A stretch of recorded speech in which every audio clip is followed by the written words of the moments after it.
এই লোকটা এতগুলা মিষ্টির ভিতরে ঝালের গুঁড়া কেন মিশাচ্ছে? চলুন দেখে আসি। এবারই হবে মজা।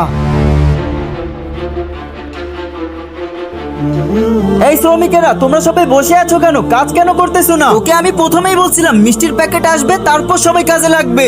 ভাই তোমরা কলম খুব জালেম মিস্ত্রি। যখন বাড়ির প্রথম ইট কাটছিল তখনও তোমাদের মিষ্টি খাওয়াইছিলাম, তারপর সাত ঢালের সময়ও মিষ্টি খাওয়াইছিলাম, এখন আবার মিষ্টি নিয়ে এসেছি আমি। হ্যাঁ তাই তো, মিষ্টি না খেয়ে কি আমরা কাজ শুরু করবো নাকি? এসো ভাইয়েরা, সবাই মিষ্টি খেয়ে যাও।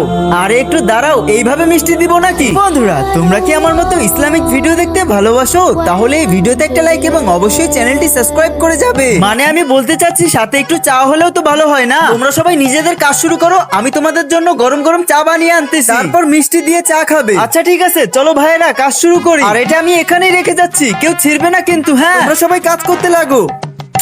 আহা, খুব ভালো ঘ্রাণ করছে।